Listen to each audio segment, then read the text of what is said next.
Greetings, everyone. Welcome to another one of our free Friday community classes right here on the YouTubes. I post a variety of different classes every single week here and a bunch of other stuff kind of sprinkled throughout each month. This week, I'm excited to spotlight one of our plant allies. We will be talking about hyssop, the magic and medicine of hyssop, Hyssopus officinalis, and a lot of the information that we're going to cover today has actually come out of the community plant spirit journey that we will be wrapping up next week. So every new moon, we dedicate an entire lunar cycle, about 29 or so days, to sitting with one plant spirit, to connecting with them, to learning about their history, their folklore, their etymology, their botany, looking at the folkloric applications of medicine and magic and modern clinical understandings of their medicine as well. And probably most importantly, getting little downloads of green gnosis, right? Allowing space for that plant to speak to our hearts, to teach us how they would like to work with us as individuals. So, this week's class, as we focus on hyssop, which is the plant we are have been sitting with for the last 3 weeks or so, is really just a little peek at some of the ways that we learn about these individual plants. And my goal is to try to share a plant spirit spotlight every single month moving forward because I think it's cool to talk about the plants individually sometimes. So, hyssop, got a little photo of hyssop for you on the slide here, the scientific name Hyssopus officinalis. And this is one plant where we can talk about why knowing the scientific names is so important. Hyssop is a folk name for plants, and that name is given to lots of different plants. And we get into safety and contraindications in the next slide. You'll understand a little bit more about why the scientific names help folks from different parts of the world, even different time frames, different cultures, understand what plant we're actually talking about. Because in the case of hyssop, like so many other plants, there can be a variety of plants called hyssop, and maybe they have absolutely nothing in common. And in this case, one of them can actually be a little bit problematic when worked with as medicine. So, scientific names. I know that they seem a little sterile, a little disconnected from our more spiritual approach to herbalism, but they are the names of the plants in one respect. And of course, the folk names I value topmost, but the scientific names are also names of power, so it's worth knowing them. Hyssop is part of the big, giant, loud, fragrant Lamiaceae family, aka the mint family. You know, we love talking about the 7,000 species or so of plants that are in the mint family. Hyssop is botanically classified as an evergreen shrub. Here where I grow, hyssop definitely dies back over the long, harsh winter that we have, but in many places, especially in the more nativized areas of Southern Europe, Middle East, and North Africa, hyssop can live all year long and have that kind of evergreen vibe. At this point, as are many of the mint family plants, hyssop has been naturalized to many parts of the UK, especially Britain and North America. Lots of wild hyssop stands all over where I live. So, this is a reminder with the Lamiaceae family, especially, and then with kind of specific species within that family, the power of cosmopolitan distribution, right? That with a lot of plants in the mint family, if they can grow somewhere, they will grow somewhere, right? That if they can adapt or be happy in a particular microbiome or climate or region, they probably have already figured out how to live there, and you probably already have them around you. So that is one of the magics and one of the blessings of the mint family plants. That's why we love them so much. Uh, we spend a lot of time on etymology in our plant spirit journeys every month because understanding why we call herbs certain names can give us a lot of insight into the personality of the plant and also into the ancestral traditions surrounding that plant, right? And with hyssop, kind of the furthest back that I can go is the ancient Hebrew, Hyssop or Asop.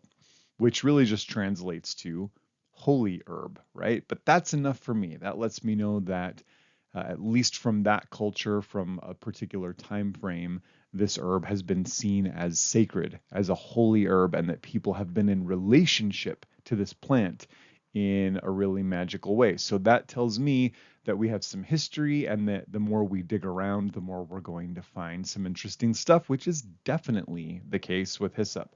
So, following the etymological trail, we see that Hebrew ezob, azob, move through the Old Greek into Hyssopus, and you'll kind of be able to hear the linguistic similarities as the name moves through different cultures and adjusts. And then into the Old Latin Hyssopus, and finally into the Old English Hysopa. And we now, of course, have that common folk name of hyssop and the scientific name of Hyssopus, which is, to me, kind of an interesting one because hyssop is a little bit of an amalgamation of all of these different various expressions of this plant's name as it moved through from the Old Hebrew. So, hyssop for me is a plant name with a great deal of power, a great deal of longevity behind it, and is a name that when we work with a particular name of plant, we find quite a bit of power come through. The medicinal properties, the medicinal blessings of hyssop are great and varied, and I want to just spotlight a few of my favorites because interestingly, some of the medicinal blessings of this plant that are the most grounded, that have the most longevity, that have been handed on ancestrally for the most amount of time, in other words, have the most empirical evidence behind them, are the ones that I see contemporary herbalists talk about the least. So let's spotlight a few of those. First, with hyssop, we do work with pretty much the entire aerial portion.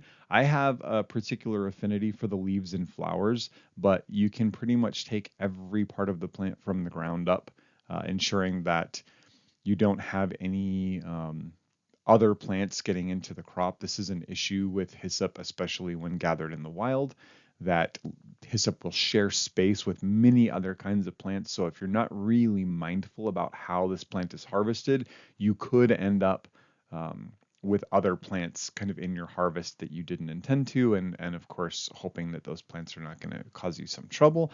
The energetics of hyssop are warm and to some degree stimulating, but I don't list stimulating as a general energetic because that stimulation is really specific to one part of the body.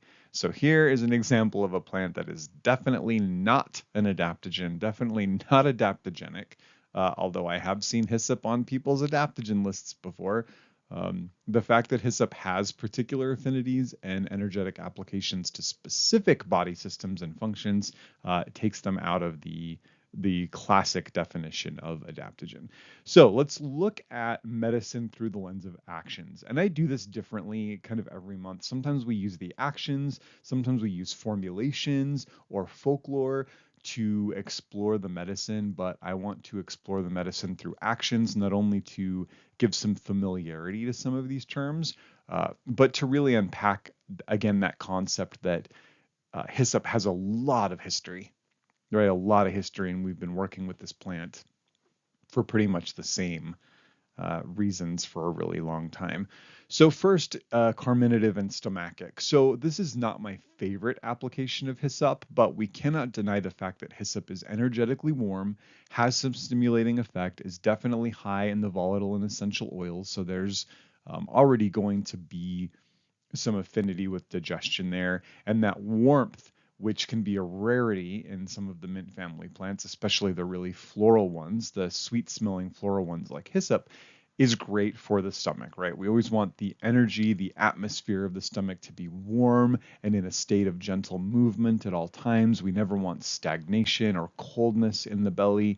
So for gas, bloating, indigestion, cramping, that kind of thing, there's certainly room for hyssop in a digestive bitters or in a nice, upset tummy tea, especially if this is an herb that you are in close relationship with or have them growing in your garden. It's one that you can kind of put into your mental notes of an herb that you can turn to when that issue arises. Again, Not my go-to herb for that, but people tend to fall in love with hyssop. So I think to know the most amount, how they can be helpful for us is good. Where hyssop really shines and where I want to focus our conversation today, among the many, many virtues that we could talk about, is in the respiratory system. So hyssop is one of my fave expectorant herbs, and expectorant herbs gently stimulate the cough reflexive function of the smooth muscle lining of the lungs. They just help us clear stuff out, right? So if you've ever been, post cold, post acute, and you feel like you've got a bunch of gunk in your lungs, or, maybe you spent the afternoon cleaning out a basement or an attic and you kind of just feel like there's gunk in there, or you just intuitively feel like your lungs could use a little support in getting things out, this could be a really good herb to look at for respiratory clearing. Now, it's important that these herbs that do these kind of deep cleansing, we have to consider them in synergy with other herbs generally. The lungs need to be somewhat moistened in order for expectoration to happen. If they're really dry, what will happen is we'll just develop a rattly cough and nothing will be able to come out because the material is too dry. So pairing an herb like hyssop with a nice respiratory demulcent like mullein or marshmallow root or licorice can be a really nice way to kind of soften and thin the mucus, the built up gunk in the lungs, and make it easier for expectoration to come out. Another good one would be plantain for that same reason. Be mindful that coughing things up and out is the path of least resistance for elimination of the lungs. So the lungs can get rid of gunk other ways, but it's far more taxing on the body. It's much better if we can just take the path of least resistance, the easiest way out, and cough stuff up. So when we induce a therapeutic cough through these expectorant herbs, that's kind of what we're going for, and hyssop is fantastic. So as I mentioned earlier, hyssop is a stimulant herb, right? Stimulating not in the sense of like sugar or caffeine, but stimulating in the herbal sense, meaning that this herb stimulates an action. It gets the body doing something. It stimulates response. And for me, this is pretty specific to the respiratory system. So again, when the lungs have been cold, or dry, or stagnant, or things are just not moving, or we feel like there's not a depth to the breath, hyssop can be a really beautiful ally, a really beautiful addition to a respiratory formula. As a diaphoretic, which is an herb that will kind of relax the exterior of the body and allow the pores to gently open so that we can sweat, right? Diaphoretic herbs. Think about hyssop for respiratory focused cold and flu. When you get a cold or a flu and it's really hitting the lungs, if we can open the pores, it allows the body to detoxify more efficiently, to regulate fever temperatures more efficiently. And something that is kind of a side benefit to diaphoresis with hyssop is that when we get bruised, right? When there's hematoma, when there's a bruise that is kind of sticking around and it's kind of annoying, we can work with hyssop to open the pores and stimulate the circulation of blood to break that bruise up. I would, in that case, personally probably want to do a topical, a compress or a poultice, but I think taking some internally in the form of a warm tea could be just as efficient.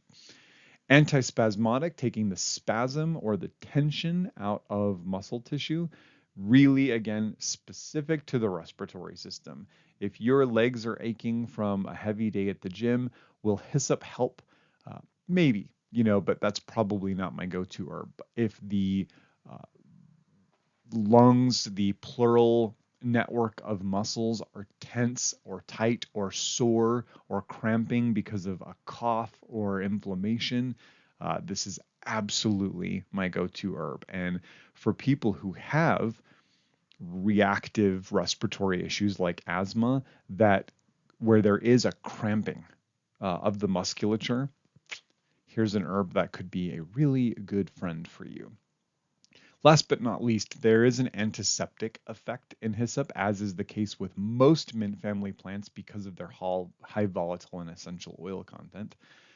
So while we are drinking hyssop tea or doing a hyssop respiratory steam to break up gunk in the lungs and to deepen our breathing and to help us recover from cold and flu, we're also getting a little bit of deep house cleaning in the lungs, which is really nice. I want to mention that one of my favorite ways to work with hyssop for the respiratory system is through direct application. How do we apply herbs directly to the lungs? Through respiratory steaming, right? And that is just blending whatever herbs we're working with together into a small pot of gently simmering water, covered for 10 or 15 minutes to let that medicine build up. And then you just take a towel, you move the pot to a safe, sturdy table, and you tent the towel over your head, and you mindfully breathe that steam in, getting as far away from it as you need for safety, into your lungs, up into your sinuses, come out of the tent, take a little break, go back in, bring that steam in. If you've never done a respiratory steam before, especially when your lungs feel gunky, you will be sold. It is delightful and very effective. So one bit of safety and contraindication, and this is where that mention earlier of the scientific name is important. I cannot believe how many herbalists I see say, "Oh, be very, very careful with hyssop. It's a convulsant. If you have, you know, if you have any kind of issues where you will have seizures or tremors, this herb could induce them, or even if you've never had a seizure, hyssop can give you seizures." We don't see that in the folklore, and we don't see that really in any of the contemporary, clinical expressions of Hyssopus officinalis. What we do see is another kind of hyssop, the hedge hyssop, being mistaken oftentimes for our regular hyssop, our Hyssopus officinalis. So Gradiola viscidula hedge hyssop, right? This is very much a convulsant plant that can cause seizures and can instigate seizures in people that already have a proclivity towards those kinds of things. I think if somebody were epileptic, or had other seizure or tremor issues, I might be gentle with all of the hyssops, just again, because it's a little fuzzy. But this is not an herb that I worry about. This is not an herb that I fear. And I've had people come and say, "You put hyssop in this respiratory formula, but I read online that it's a convulsant and I don't want to have convulsions," which is a fair thing. I think this is a confusion of different plants because of the folk name of hyssop. So there's a good working example for why scientific names are so important. So let's talk about some hyssop magic. Probably the most famous magical aspect of this plant comes from a reference in Psalms 51. "Purge me with hyssop and I shall be pure. Cleanse me and I shall be whiter than snow." Here is yet another example of how we could be talking about hyssop and be potentially talking about various different plants. Now, the tricky thing with the biblical reference of hyssop, the reference in the Tehillim, is that hyssop, as we know it, Hyssopus officinalis, was likely not growing in that part of the world at that time, right? So it's possible that the hyssop being referenced is, again, a folk name for holy herb, right? It's not real specific for Oreganum syriacum, which was a plant that was growing in that part of the world at that time, and that we have some other cross references to this herb being used for purification, asperging, and cleansing. Here's where it gets really interesting. We have crossed those wires for centuries, like hundreds and hundreds of years. People have kind of grabbed whatever hyssop grows wherever they are, whether that's the hedge hyssop or Hyssopus officinalis or Oreganum syriacum or any of the other number of plants that we call hyssop. And what we have found is, especially between the syriacum and the officinalis, there seems to be an agreement with these plant spirits about their application. So while I don't necessarily think that Hyssopus officinalis is the hyssop being referenced in biblical text, I think that there is an agreement with those spirits, or a similarity, or some deeper reason why this particular name of hyssop gets applied to these different, otherwise unrelated plants. And so we can proceed with some confidence, right? We can proceed with allowing that folklore, that plant lore, to trickle into the work we're doing with our Hyssopus officinalis friend. That being said, Hyssopus officinalis has their own folklore, has their own magical lore that we're very confident about, and it's very interesting. So, first, as an herb of protection, and we see this very, very frequently in a lot of the plant lore texts, and a lot of the plants that we think about for protection, the ones that are apotropaic, the ones that have spikes or have toxicity to them that represent protection and hedging, are oftentimes too sharp, literally, but also energetically, right? They're just too intense. They're too sharp to want to have inside the home. We want softness and comfort and peace. And we want to know that if a pet or a child touches an amulet or a talisman that we have, that they're not going to get bit by those plants, right? So hyssop is an example of an herb that has some really appropriate indoor vibes, right? This is a bundle that I would harvest with prayer and tie up with red ribbon and hang above doors on the inside for protection with petitions to this plant spirit, and be very confident that that fragrance, that softness would be supportive of the kind of atmosphere we want to create inside the home. You can save that sharp, pokey stuff for the outside, for the gateposts and all of that. That's great. But we don't always want those sharp energies inside the house. Think about a hyssop wash, which is really just a strong hyssop tea for magical tools and spaces, right? For doing floor washes, for doing a yearly cleansing of whatever water-safe magical tools that you use to just give them a nice bath in the cleansing and purifying energy of hyssop.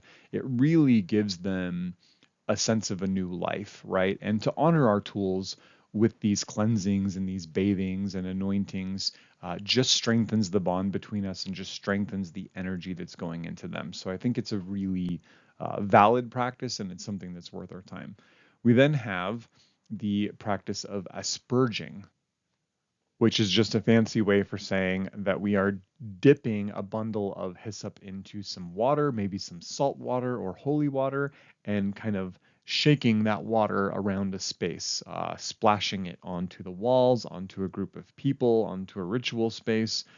Much folklore around hyssop as an herb of asperging, creating an asperger from this plant. And you can do one dry and put a twig or a stick in the middle that's got a little bit more body and wrap that with some ribbon, some red ribbon or whatever.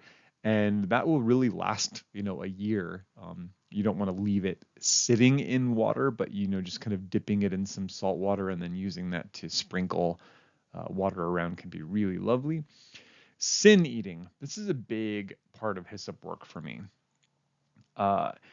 These feelings that, and when I use the word sin, by the way, it's a little tongue in cheek, but I don't use it in the word of like a morality type of sin, but sin being used in the more sort of Celtic traditions of sin eating, where it's things done against oneself, right? Things that we do or spaces that we hold that eat us up, right? Things that we're kind of doing against our better nature. So I think about guilt, shame, resentment, the need for forgiveness, all of these heavy emotions that sometimes it can be really hard to work through.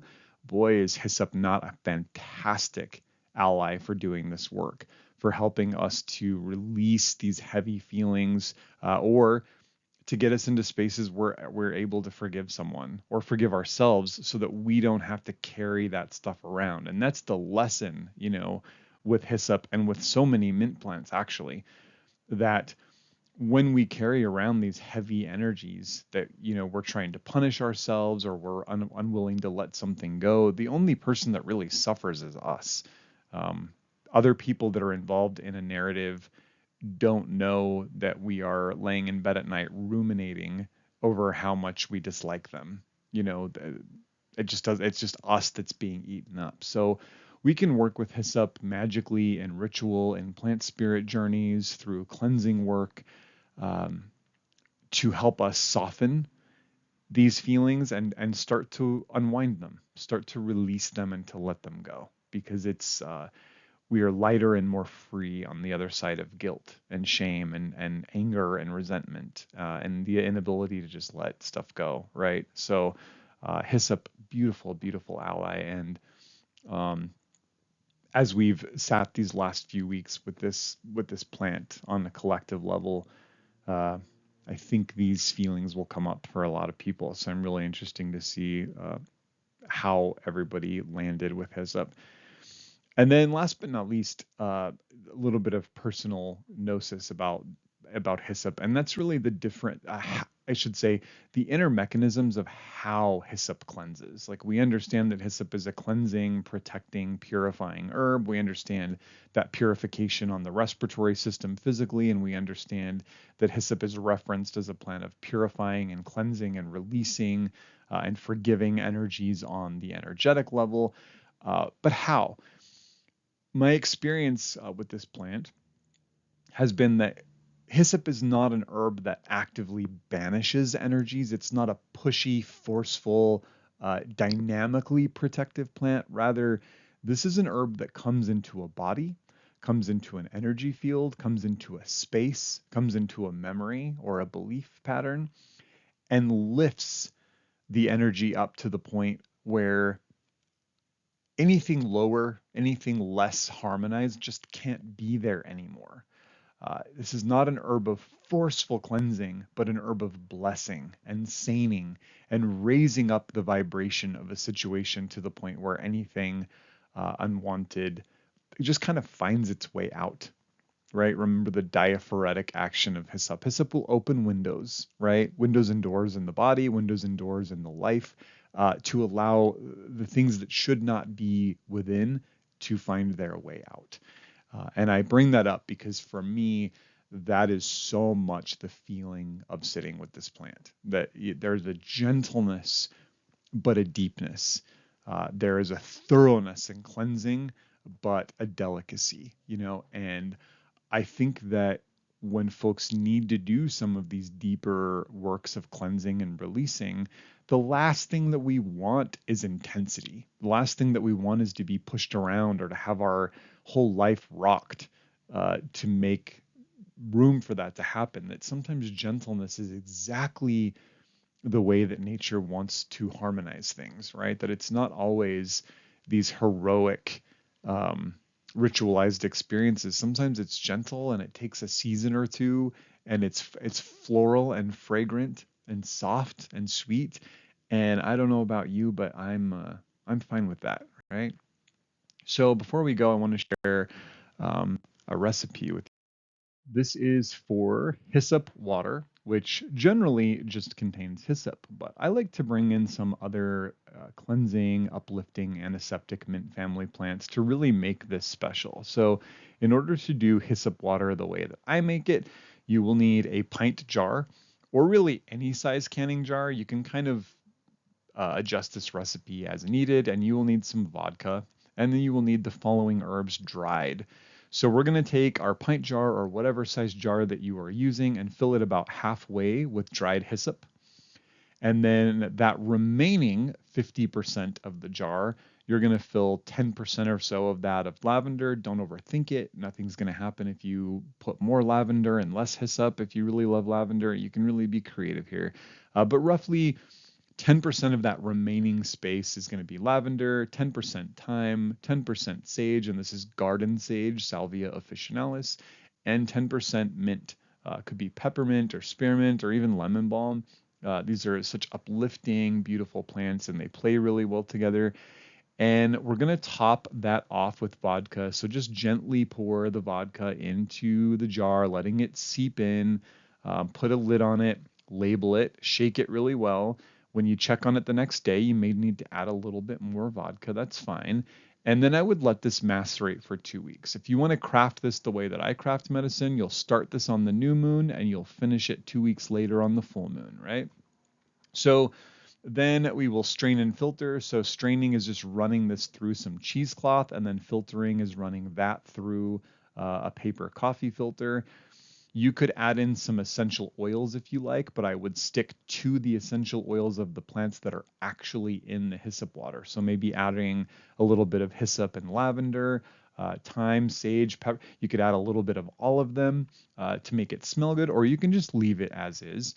And this is preserved, so it's not going to go bad, especially if you strained and filtered it properly. So you can go ahead and put this in a spray top bottle, get a nice glass atomizer or spray top bottle, and you can use this to spray yourself, to spray the energy around you, to spray a space anytime you want to do some cleansing work or cleansing before ritual or meditation, or if you've just had a bad day or dealt with an angry customer and you want to just let it go, you can use this spray to do just that.